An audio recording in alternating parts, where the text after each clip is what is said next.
Bismillahirrahmanirrahim. Assalamualaikum warahmatullahi wabarakatuh. Alhamdulillah wassalatu wassalamu ala Rasulillah wa ala alihi wa sahbihi wa mawalah wa la hawla wa la quwata illa billahi wa ba'du. Kita lanjutkan kajian kitab Arba'in Nawawi dan kita masuk pada hadis Abi Dzar, Jundub ibn Junadah dan Abi Abdurrahman Mu'ad ibn Jabal radhiyallahu anhuma. Kita baca hadisnya. Ada kitabnya. Yang lain mana? Ada semuanya. Oke. An Abi Dzarrin Jundub ibn Junadah wa Abi Abdurrahman Mu'ad ibn Jabalin radhiyallahu anhuma an Rasulillah sallallahu alaihi wasallam qala ittaqillaha haitsuma kunta wa atbi'is sayyi'atal hasanata tamhuha wa khaliqin nasa bi khuluqin hasanin. Rawahu Tirmidzi wa qala haditsun hasanun wa fi ba'din nusakh hasanun sahih. Dari Abi Dzar, Jundub ibn Junadah dan Abi Abdurrahman Mu'ad ibn Jabal radhiyallahu anhuma, dari Nabi sallallahu alaihi wasallam dia bersabda, ittaqillaha, bertakwalah kamu, haitsuma kunta, dimanapun kamu berada. Wa atbi'is sayyi'atal hasanata tamhuha, wa atbi'i, dan ikutilah, as-sayyi'ata, keburukanmu, al-hasanata, dengan kebaikan, tamhuha, maka akan menghapuskan keburukan. Wa khaliqin nas, dan pergaulilah manusia, bi khuluqin hasanin, dengan akhlak yang baik. Hadis ini adalah hadis yang penting kita bahas, ikhwan, karena hadis ini bicara tentang sebuah keutamaan. Pertama, bicara tentang takwa. Yang kedua, bicara tentang taubat. Dan yang ketiga, bicara soal akhlak. Jadi ada 3 poin di sini. Apa itu takwa, dan apa itu taubat, dan apa itu akhlak. Ali radhiyallahu an pernah ditanya apa itu takwa. Kata beliau, at-taqwa al-khawfu minal jalil wal 'amalu bitanzil wal qana'atu bil qalil wal isti'dad li yaumir rahil. Takwa itu terdiri daripada 4 kata-kata Ali. Yang pertama, al-khawfu minal jalil, tertanam perasaan takut dari Allah subhanahu wa ta'ala. Yang kedua, al-amalu bitanzil, berusaha untuk mengamalkan apapun yang diturunkan dari langit, Al-Quranul Karim, dan juga sunnah Nabi sallallahu alaihi wasallam. Dan yang ketiga, al-qana'atu bil qalil, redha dengan pemberian Allah sekalipun tidak banyak. Dan yang terakhir, al-isti'dad li yaumir rahil, mempersiapkan diri untuk hari setelah kematian. Itulah takwa, kata Ali. Ma'asyiral muslimin, ikhwatu fillah, rahimani wa rahimakumullah. Manusia ini di hadapan Allah subhanahu wa ta'ala semua sama. saya, antum atau siapapun di dunia ini di mata Allah Subhanahu wa taala itu sama. Baik yang kaya ataupun yang miskin, baik pejabat ataupun rakyat, baik yang berkulit hitam atau berkulit putih, baik laki-laki atau perempuan, itu semua sama di hadapan Allah Azza wa Jalla. Makanya Nabi SAW mengatakan, la fadla bainal arabi wal a'jam walal aswad alal ahmar. Tidak ada keutamaan di antara kalian, apakah kalian orang Arab ataukah bukan Arab, apakah kalian berkulit hitam ataupun merah, semua sama di mata Allah Subhanahu wa taala. Lalu apa yang membedakannya? Yang membedakannya adalah ketakwaan kita kepada Allah Subhanahu wa taala. Allah mengatakan, inna akramakum indallahi atqakum. Orang yang paling mulia di antara kalian itu orang yang bertakwa. Jangankan kita manusia, binatang. Satu binatang dengan binatang yang lainnya itu memiliki keunggulan masing-masing. Sapi, tidak semua sapi sama. Tentu ada yang mahal harganya karena boleh jadi mungkin besar dagingnya. Tetapi sapi yang besar dagingnya itu, yang mahal harganya, terkadang terkalahkan mahal harganya dengan burung yang kecil atau kucing yang kecil yang mungkin ras kucing tertentu itu harganya terkadang di atas sapi. Jadi masing-masing binatang itu ada keunggulan satu dengan yang lainnya. Yang satu karena berat badannya, yang satu karena warnanya, yang satu karena suaranya, yang satu karena bentuknya. Binatang saja satu dengan yang lain ada keistimewaan. Lah kalau binatang memiliki keistimewaan, maka mimbabil aula tentu manusia juga punya keistimewaan. Tapi keistimewaan manusia tidak seperti binatang. Umpamanya ada manusia gemuk, karena berat badannya dia lebih utama dibandingkan yang kurus, yang krempeng. Tidak, karena itu bukan cirinya. Atau mungkin ada manusia yang suaranya lembut, indah, bagus. Yang bagus suaranya lebih utama dibandingkan yang jelek suaranya. Bukan itu keutamaan manusia. Atau mungkin dari segi rupanya, dari segi bentuknya, ada yang ganteng, yang cantik, yang elok, itu lebih utama dibandingkan yang buruk rupa, yang jelek bentuk. Tidak, bukan itu masalahnya. Tapi keutamaan pada manusia itu bukan di bentuk, bukan di warna, bukan di suara, tetapi ketakwaan dia kepada Allah Subhanahu wa taala. Itulah yang membedakan kita dengan yang lainnya, bahkan yang membedakan kita dengan binatang sekalipun. Jadi takwa ini penting karena kita akan menjadi mulia karenanya. La Ali radhiyallahu an menjelaskan takwa itu al-khaufu minal jalil. Tertanam perasaan takut dalam hati kita kepada Allah Subhanahu wa taala.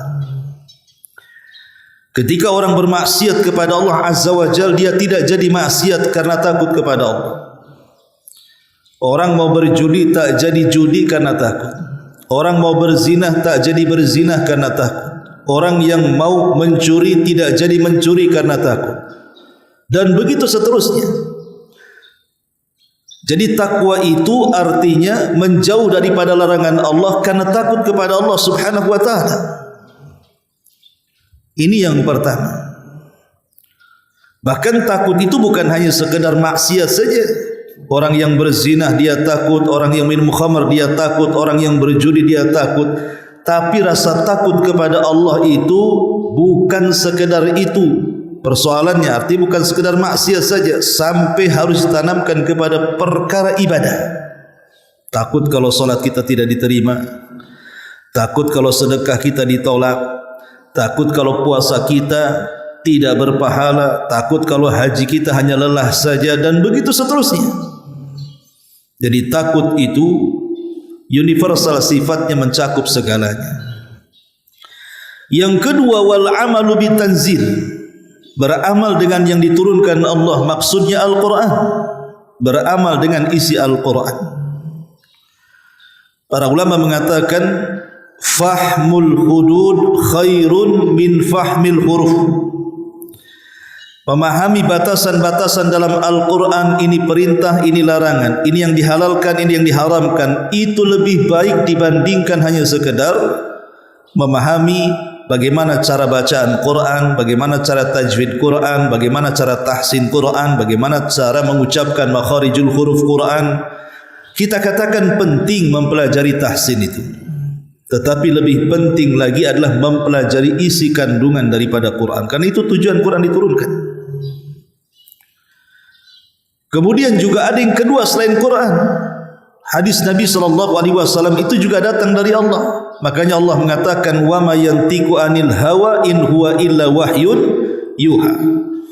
Nabi itu tidak pernah mengucapkan dengan hawa nafsunya, tapi Nabi mengucapkan dengan wahyu yang diwahyukan kepadanya. Kata Rasul, inni utitul kitab wa mislahu ma'ah. Aku diberikan Quran dan yang semisalnya, maksudnya sunnah Nabi SAW. Maka ciri orang yang bertakwa adalah yang mengamalkan perintah Allah Subhanahu wa taala, baik dari Quran ataupun dari sunnah Nabi. Kemudian juga yang ketiga, kata Ali bin Abi Thalib, wal qanaa'atu bil qalil. Ciri orang yang bertakwa adalah qanaa'ah.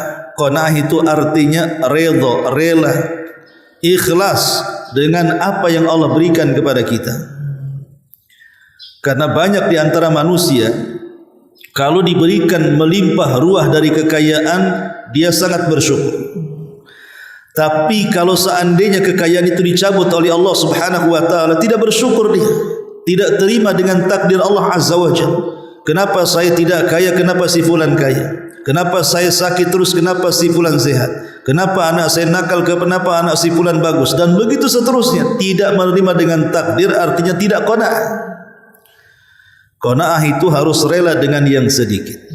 Karena yang sedikit ini kalau berkah itu menjadi banyak, tapi yang banyak kalau tidak berkah menjadi sedikit. Kemudian yang terakhir, wal isti'dad liyaumir rahil. Takwa ini adalah persiapan. Untuk apa? Untuk hari setelah kematian. Makanya tidak ada bekal terbaik melebihi takwa. Kata Allah Subhanahu wa taala, wa tazawwadu fa inna khaira zadi taqwa. Berbekalah kalian karena tidak ada bekal yang paling baik melebihi takwa. Ayat ini bicara tentang ahlu Yaman. Jadi penduduk Yaman ini mereka mau haji tapi nekat. Jadi haji nekat judulnya. Karena berpikir bahwa haji ini ibadah yang mulia. Pasti dalam perjalanannya Allah Subhanahu wa taala tidak membiarkan mereka begitu saja. Pasti Allah akan menjaganya. Jadi berangkatlah penduduk Yaman haji ke Mekah tanpa bekal. Kemudian di tengah jalan kelaparan mereka, kehausan mereka, tidak ada yang diminum, tidak ada yang dimakan. Sampailah kabar ini kepada Nabi SAW. Kemudian turun ayat, wa tazawwadu fa inna khaira zadi taqwa. Berbekal kalian. Mau safar, bekali. Jangan safar tak bawa bekal. Karena bagaimanapun tawakal saja tidak cukup, harus ada sebab. Karena orang yang dikatakan tawakal itu kalau mengambil sebab. Berbekal kalian kalau mau safar, walaupun sebaik-baik bekal itu takwa, kata Allah. Dari sini kita tahu bahwa orang yang bertakwa adalah orang yang sudah mempersiapkan dirinya untuk kehidupan setelah kematian. Makanya ciri orang yang bertakwa di awal-awal surah Al-Baqarah itu apa? Alladzina yu'minuna bil ghaibi. Orang-orang yang beriman dengan perkara yang abstrak, yang tidak terlihat, yang gaib. Ketika seseorang itu beriman dengan perkara yang gaib, ikhwatu fiddin yang dimuliakan Allah Subhanahu wa taala, seperti beriman adanya malaikat, kita katakan malaikat itu ada walaupun tidak terlihat. Beriman kepada jin, Maka kita katakan jin itu ada walaupun tidak terlihat. Beriman kepada iblis dan setan, kita katakan iblis dan setan itu ada walaupun tidak terlihat. Bukan percaya kepada jin dan setan, maksudnya percaya bahwa mereka ada walaupun tidak tampak. Beriman tentang adanya azab kubur, beriman tentang adanya nikmat kubur, beriman tentang adanya kebangkitan pada hari kiamat dengan berbagai macam hisab, timbangan dan suhufnya. Beriman dengan adanya surga dan neraka, kenikmatan dan azabnya. Itu semua mendorong kita untuk bertakwa kepada Allah Subhanahu wa taala. Karena kalau kita sudah beriman ada kehidupan setelah kematian, pasti di dunia kita persiapan. Tidak mungkin tidak akan persiapan. Dan persiapan yang sesungguhnya adalah ketakwaan kepada Allah Subhanahu wa taala. Makanya yang keempat kata Ali bin Abi Thalib, al-isti'dad li yaumir rahil. Inilah takwa menurut Ali bin Abi Thalib radhiyallahu anhu. Ada juga yang memaknai takwa itu menurut Abdullah ibn Mas'ud radhiyallahu anhu. Apa kata Abdullah ibn Mas'ud radhiyallahu anhu ketika mentafsirkan surah Al-Imran ayat 103, wala tamutunna illa wa antum muslimun. Janganlah kalian ya ayyuhalladzina amanu taqullaha haqqa tuqatih wa la tamutunna illa wa antum muslimun. Wahai orang yang beriman, bertakwalah kepada dengan sebenar-benar takwa dan jangan mati kecuali dalam kondisi muslim. Abdullah bin Mas'ud mengatakan, apa itu takwa? Beliau mengatakan an yuta'a fala yu'sa wa yudhkar fala yunsa wa an yushkar fala yukfar. Takwa itu agar Allah ditaati dan tidak dimaksiati. Takwa itu agar Allah diingat dan tidak dilupakan. Takwa itu agar Allah disyukuri akan nikmat yang Allah anugerahkan kepada kita dan tidak dikufuri. Inilah takwa menurut Abdullah ibn Mas'ud. Kita bertakwa kepada Allah artinya kita mentaati perintah dan menjauhi maksiat. Kita takwa artinya kita senantiasa berzikir kepada Allah dan tidak melupakannya. Kita takwa artinya kita bersyukur akan nikmat Allah dan tidak kufur akan nikmatnya. Lain perkataan Ibnu Mas'ud, lain pula perkataan Talaq ibn Habib. Beliau ketika memaknai takwa, kata Talaq ibn Habib rahimahullahu ta'ala, beliau mengatakan at-taqwa an ta'mala bi ta'atillahi ala nuri minallah tarju thawaballah wa an tatruka ma'siyatallahi ala nuri minallahi takhafu iqaballahi. Kata Talaq bin Habib, takwa adalah engkau mengamalkan dengan ketaatan kepada Allah karena dasar bimbingan dari Allah, kemudian mengharap pahala dari Allah. Jadi engkau mengamalkan ketaatan, salat, puasa, zakat, haji, baca Quran, zikir, sebutkan ibadahnya yang merupakan ketaatan kita kepada Allah Subhanahu wa taala. An ta'mala bi ta'atillah ala nurin minallah. Tetapi ketaatan-ketaatan tadi tidak bisa diamalkan begitu saja kalau tanpa ada bimbingan dari Allah. Harus ada bimbingan dari Allah. Salat tidak boleh dikerjakan kecuali ada bimbingan dari Allah, baik dalam Al-Quran ataupun dalam sunnah Nabi SAW.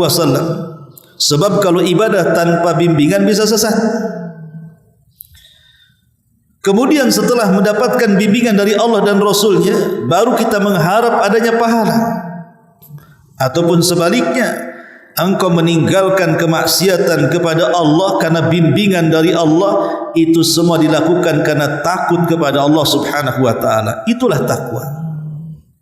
Takwa itu berkisar antara raja dan khauf, harapan mendapatkan pahala dan takut mendapatkan siksa.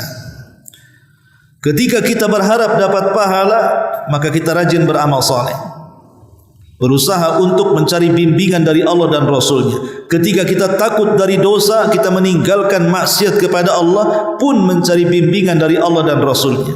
Itulah ketakwaan menurut Talaq ibn Habib rahimahullahu taala.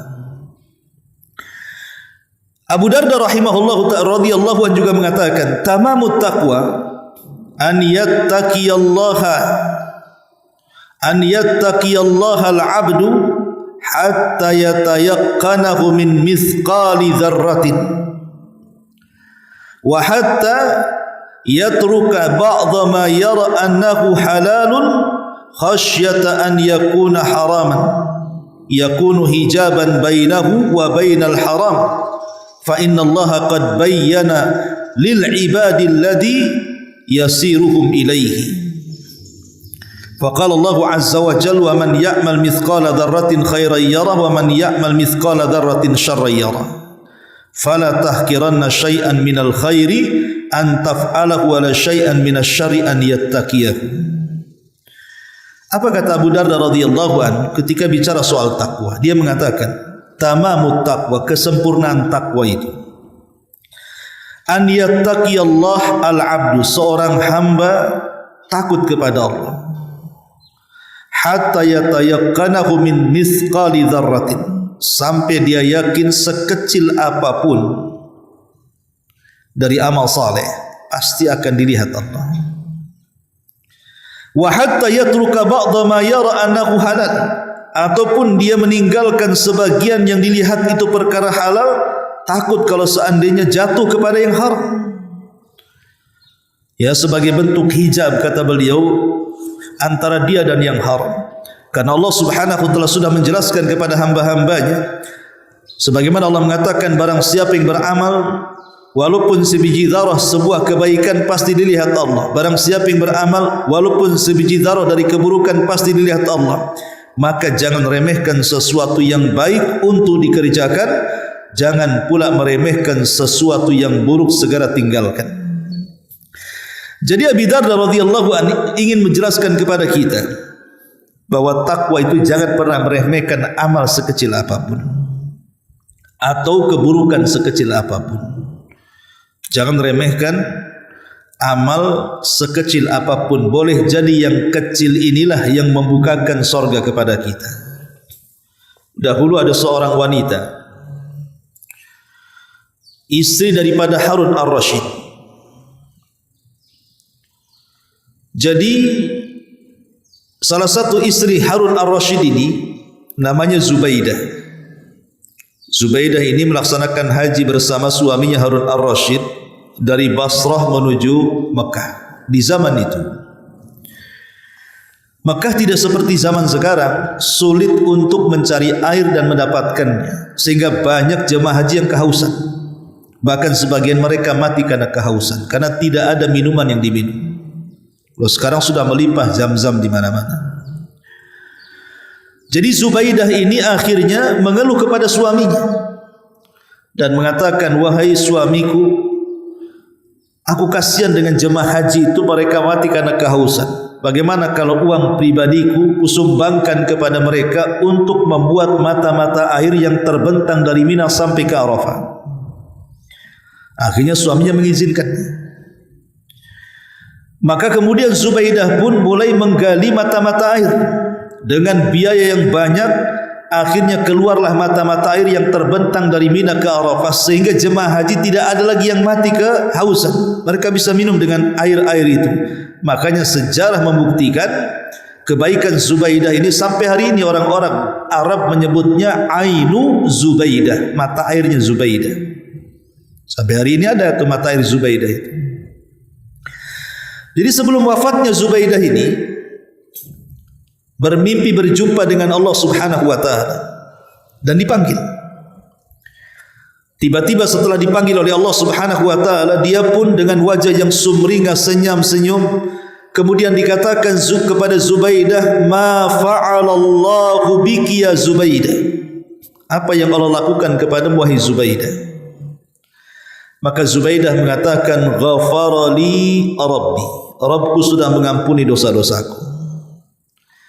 Kemudian dikatakan kepada Zubaidah, abi ainin amiltiha ya Zubaidah, apakah Allah mengampuni karena engkau sudah membuat mata-mata air yang banyak sehingga mampu memberikan minum jemaah haji yang cukup banyak dan mereka diselamatkan dari nyawa-nyawa mereka sehingga tidak kehausan. Kata Zubaidah, al-ainu wa mal-ain. Mata air, apalah artinya mata air, kata dia. Bukan itu. Lalu apa yang menyebabkan Allah mengampuni dosa? Maka Zubaidah mengatakan, birak'ataini fi jawfil laili uhafidu alaihima. Yang membuat Allah mengampuni dosa-dosaku adalah karena aku senantiasa menjaga solat 2 rakaat di tengah malam dan aku tidak pernah meninggalkannya. Solat tahajud.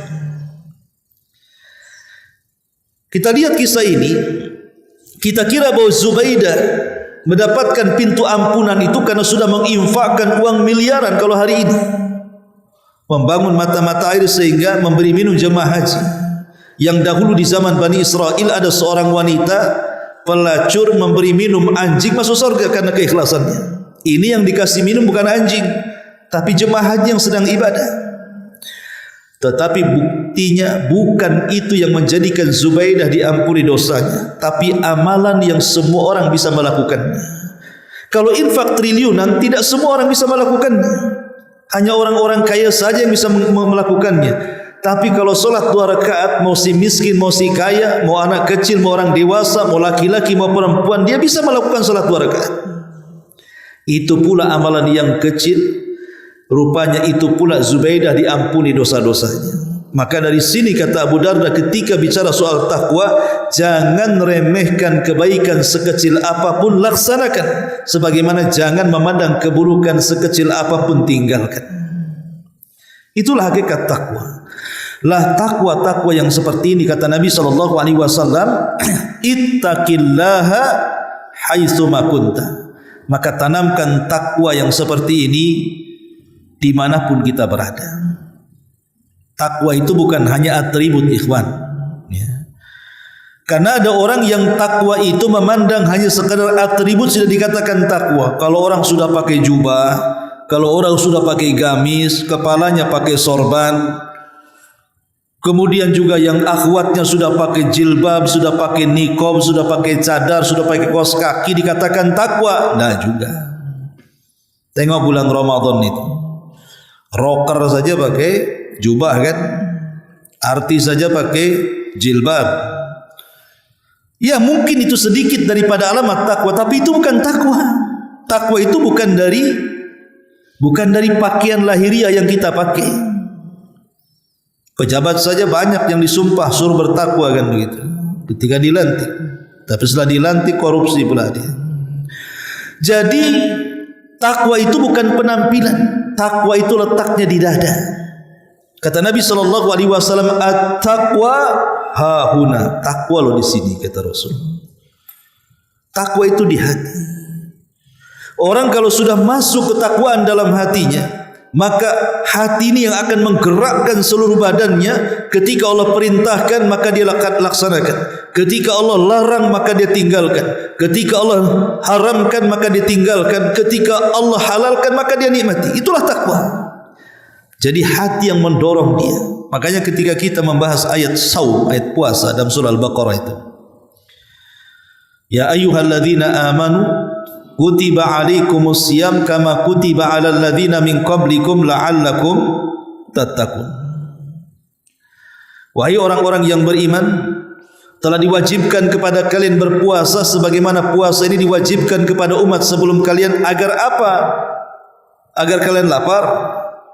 Bukan. Agar kalian haus? Bukan. Agar kalian merasakan penderitaan orang miskin yang tidak makan, tidak minum? Bukan. Itu bukan hikmah puasa. Tapi Allah tutup dengan kata-katanya, la'allakum tattaqun, agar engkau bertakwa. Jadi puasa 1 bulan di bulan Ramadan itu persiapan 11 bulan setelahnya. Supaya cermin takwanya itu ada dari puasa yang kita lakukan selama 1 bulan penuh di bulan Ramadan itu. Maka Rasul mengatakan, bertakwalah engkau dimanapun kau berada. Yang kedua, Nabi mengatakan, wa atbi'is sayyi'atal hasanata tamhuha. Ikutilah perbuatan burukmu dengan kebaikan, niscaya kebaikan itu bisa menghapus keburukan. Dan ini alamat orang yang bertobat. Setiap manusia itu melakukan kesalahan. Kullu bani Adam khatta'un wa khairul khatta'ina tawwab. Setiap anak Adam itu pasti khata'. Khata' ini diambil dari kalimat siyag al-mubalaghah. Khatta'un, kalau antum belajar bahasa Arab ada namanya siyag al-mubalaghah. Artinya khata' dengan khata' itu beda. Kalau khata' tanpa tasdid, kalau khata' itu ada tasdidnya. Kalau khata' saja artinya orang melakukan kesalahan tanpa ada unsur kesengajaan. Itu namanya khata'. Afwan ana khata', afwan ana salah. Ya. Dan dilakukan 1-2 kali saja. Tapi kalau pakai tasdid khata'un, artinya orang yang banyak salahnya, orang yang banyak dosanya dan ada unsur kesengajaannya. Itulah makna khata'. Setiap anak Adam itu khata', pasti banyak melakukan salah dan pasti ketika melakukan kesalahan itu ada unsur kesengajaan. Tetapi kesalahan itu bukan aib bagi kita. Jangan mencela kesalahan orang karena kita juga berbuat salah. Kesalahan itu bukan aib karena semua manusia berbuat salah, bukan hanya kita para nabi aja berbuat salah. Nabi Adam berbuat salah, jangan makan buah, dimakan dia. Nabi Nuh mendoakan kehancuran kaumnya, la tadhar 'alal ardi minal kafirina dayyara. Semua manusia tidak terkecuali mau nabinya mau umatnya melakukan kesalahan. Tapi tentu kesalahan para nabi berbeda dengan kesalahan kita. Tapi intinya semua manusia berbuat salah. Jadi kesalahan itu bukan aib. Yang aib itu kalau kita berbuat salah tidak lekas bertobat. Makanya hadis selanjutnya Rasul mengatakan wa khairul khatta'ina tawwabun, dan sebaik-baik orang yang banyak melakukan kesalahan dengan sengaja itu tawwabun. Tawwab juga sama siyak mubalaghah. Artinya kathrah at-taubah, banyak bertobat. Satu sisi kita banyak salah, sisi lain harus banyak bertobat. Dan Allah itu Maha Pengampun lagi Maha Pemaaf. Kita berbuat dosa hari ini, kemudian kita bertobat, Allah ampuni. Besok kita berbuat dosa lagi, kemudian bertobat, Allah ampuni. Besoknya lagi kita berbuat dosa, kemudian bertobat, Allah ampuni. Selama hamba itu mau bertobat, pasti Allah akan ampuni. Dalam hadis kursi Allah mengatakan, "Lau ataitani bi qurabil ardi khataya, thumma laqitani la tusyrik bi syai'an, la ataituka bi qurabiha maghfiratan." Kalau kau datang kepadaku dengan sebumi kesalahan, kau datang meminta maaf, tidak menyekutukan Allah, ku ampuni kesalahan kalian semuanya. Begitulah rahmatnya Allah Subhanahu wa taala. Maka salah satu ciri taubat adalah pertama menyesal. An-nadam. Kalau kita berbuat kesalahan jangan diteruskan, berhenti kemudian menyesal. Dari penyesalan itu berazam untuk tidak melakukan kembali.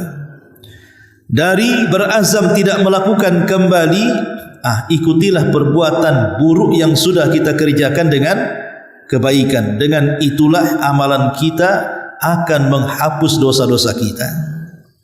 Dahulu di zaman Nabi ada anak muda. Ingat bahwa dosa di masa itu yang kecil bagi mereka, yang kecil bagi kita itu dianggap besar bagi mereka. Jadi di zaman para sahabat, dosa yang dianggap oleh kita itu kecil, di kalangan para sahabat itu dianggap besar karena mereka saking takutnya dengan dosa. Kalau kita kan tidak, ini kan dosa kecil saja katanya, belum dosa besar. Kalau zaman dulu yang kita anggap besar itu, yang kita anggap kecil dosa itu dianggap besar oleh mereka. Makanya ada anak muda, dia berkhalwat dengan wanita, kemudian menciumnya. Kemudian setelah itu dia menyesal, seolah-olah dia melakukan dosa sebesar-besarnya dosa. Datang kepada Nabi, "Ya Rasulullah, saya sudah melakukan khalwat dengan perempuan dan saya sampai menciumnya. Apakah saya bisa bertobat dari dosaku ini wahai Rasul?" Maka Nabi SAW mengatakan, hal sallaital asra ma'i jama'atan, apakah engkau tadi solat asar bersamaku berjamaah? Maka anak muda ini mengatakan, ya wahai Rasul, aku solat di belakang. Maka Rasul mengatakan, idhab faqad ghafarallahu lak, pergilah, Allah sudah mengampuni dosa-dosamu, karena Allah mengatakan innal hasanat yudhibnas sayyi'at, karena kebaikan-kebaikan itu bisa menghapuskan keburukan. Sampai ada satu kisah seorang laki-laki datang kepada Abdullah ibn Abbas radhiyallahu anhu dan mengatakan, wahai Ibnu Abbas, aku mencintai seorang wanita, kemudian aku melamarnya, ditolaknya lamarunku oleh wanita itu. Datang pula laki-laki lain melamar dia, ternyata diterima. Sakit hati aku, ku bunuh wanita itu. Kemudian kata orang ini, bagaimana caranya aku bertobat dari pembunuhan ini? Maka Abdullah ibn Abbas radhiyallahu anhu mengatakan, apakah engkau punya orang tua? Dia mengatakan, ya. Kalau begitu berbuat baiklah kepada orang tuamu. Salah seorang murid Ibnu Abbas berkata kepada Ibnu Abbas, orang ini tanya, dia sudah bunuh orang, ada enggak tobat bagi dia? Kenapa jawabanmu bertanya adakah orang tuamu? Dia jawab ada, berbuat baiklah kepada orang tuamu. Saya tidak bisa cerna tu antara pertanyaan dan jawaban itu. Pertanyaan kemana, jawaban kemana?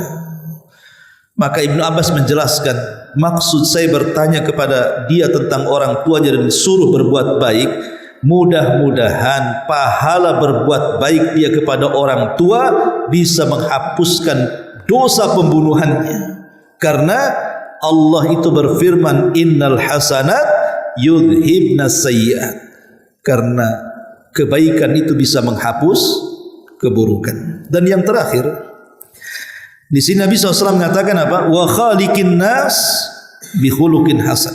Dan ini penting bagi antum sebagai santri, sebagai para talabatul ilmi yang semangat untuk menuntut ilmu. Akhlak dalam kehidupan para penuntut ilmu itu penting. Penting sekali. Yang membedakan para talabatul ilmi, orang-orang yang sudah hijrah, semangat belajar dengan orang-orang yang ada di luar sana itu ikhwan, itu tercermin dari akhlaknya. Kalau akhlak antum buruk, apa bedanya antum dengan mereka? Berarti ilmu tidak merubah antum. Harusnya para talabatul ilmi harus lebih berakhlak dibandingkan orang-orang awam. Ketika orang-orang awam bicaranya kasar, antum lembut, antum santun, dan tidak terkeluar kecuali kalimat-kalimat thayyibah. Ketika orang-orang sana umpamanya bersikap tidak sopan, maka seorang talabatul ilmi itu harus sopan. Tercermin dari akhlaknya, tercermin dari matanya tidak memandang yang haram, tercermin dari telinganya tidak mendengar yang haram, tercermin dari lisannya tidak mengucapkan yang haram, tercermin dari gerak badan tubuhnya tidak melakukan hal-hal yang diharamkan Allah Subhanahu wa taala. Para talabatul ilmi harus punya akhlak. Kalau tidak punya akhlak, enggak ada bedanya antum dengan mereka. Kenapa? Karena ilmu itu merubah segalanya. Ilmu itu yang membuat kita takut kepada Allah. Makanya Allah mengatakan, innama yakhshallah min ibadihil ulama. Orang yang takut kepada Allah itu mereka orang-orang yang betul-betul menekuni ilmu agama. Maka seorang talabatul ilmi, seorang yang menempuh pendidikan agama harus menonjol akhlaknya. Dan akhlak itu dikatakan oleh Imam Ibn Rajab dalam kitab Jami' al-Ulum wal Hikam, ketika menukilkan perkataan salaf bicara soal akhlak. Hasan al-Basri mengatakan, akhlak adalah al-qaramu wal badalatu wal ihtimal. Akhlak itu terdiri daripada 3 kata. Al-qaram. Qaram itu artinya kedermawanan. Kalau kita punya ilmu, bimbing orang lain. Kalau kita punya harta, bantu orang lain. Kalau kita punya tenaga, tolong orang lain. Minimalnya Kita mendoakan orang lain ketika kita tidak bisa membantu, minimalnya doalah. Itu namanya karam. Nampak ada saudara kita terjatuh naik motor, segera bangunkan, angkat barangnya, tolong orangnya. Ada mungkin saudara kita mau pinjam barang-barang kita, berikan. Dan begitu seterusnya. Ada saudara kita mungkin ilmunya kurang, ketinggalan pelajaran, tidak paham dalam ilmu tertentu, dan kita tahu, bimbing orang itu. Itulah karam artinya. Kemudian yang kedua, al-badala, mencurahkan segala kemampuan. Mencurahkan segala kemampuan untuk melakukan kebaikan. Jangan remehkan kebaikan apapun, sekecil apapun lakukan. Atau al-ihtimal, kita harus sabar dari gangguan orang. Kalau kita disakiti, sabar. Kalau kita diganggu, sabar. Kita sabar dari gangguan orang lain, tidak perlu dibalas. Memang membalas keburukan dengan keburukan yang sama boleh. Contoh mamanya, ada orang menghina kita dengan menyebutkan dasar anjing, maka kita boleh menjawab engkau yang anjing. Hanya sebatas itu. Kita boleh membalas keburukan dengan keburukan. Kalau dia satu kata, kita jawab dengan satu kata. Jangan dia satu kata, kita pula tiga kata. Dia mengatakan kita anjing, kita pula tambah anjing, babi, buaya. Itu tak boleh.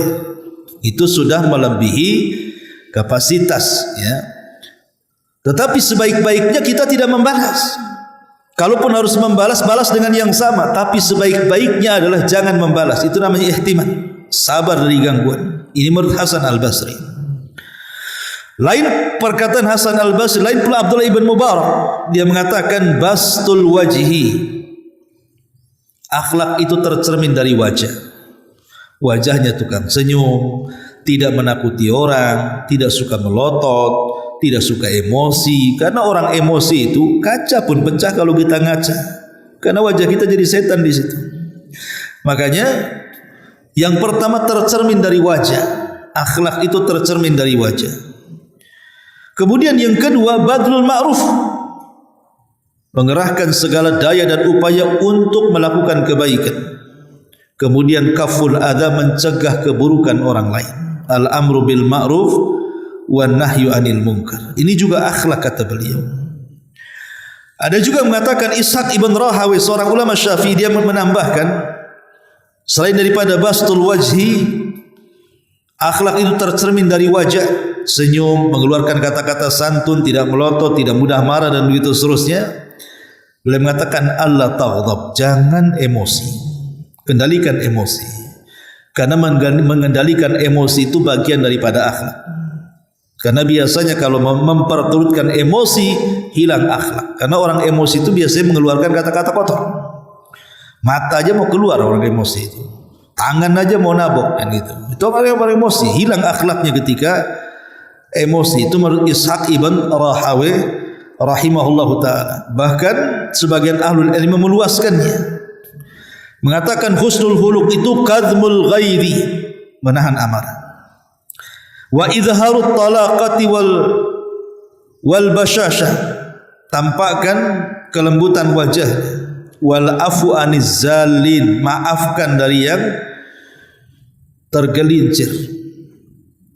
Wa kaful adza an kulli muslim, cegah keburukan dari seorang muslim. Kemudian juga tolonglah orang-orang yang dizalimi. Ini semua adalah bagian daripada akhlak. Intinya bahwa akhlak ini, ikhwatu fiddin, itu derajatnya sangat tinggi. Bahkan ada sorga yang tidak bisa diraih dengan salat malam, tidak bisa diraih dengan puasa sunnah, tidak bisa diraih dengan zikir dan baca Quran. Hanya bisa diraih dengan akhlak yang mulia. Jadi akhlak ini tinggi sekali. Makanya Rasul mengatakan bu'istu li utammima makarimal akhlak, aku diutus untuk menyempurnakan akhlak manusia. Yang sudah diajarkan para nabi sebelumnya, Rasul sempurnakan. Termasuk juga pujian Allah kepada Rasul yang tidak pernah dipuji oleh Allah kepada nabi-nabi yang lainnya. Wa innaka la'ala khuluqin azim. Kenapa Allah turunkan ayat ini? Kenapa? Kata Aisyah radhiyallahu anha, karena Rasul itu menampakkan akhlaknya di hadapan para sahabat. Tidaklah Rasul diundang oleh siapapun, baik orang kaya, baik orang miskin, baik orang merdeka, baik orang yang budak di zaman itu kan ada perbudakan, pasti Rasul akan datang menghormatinya, dan itu akhlak.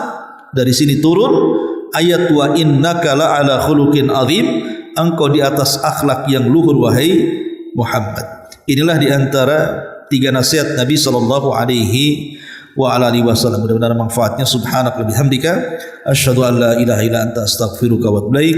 Allahu ta'ala alam. Assalamualaikum warahmatullahi wabarakatuh.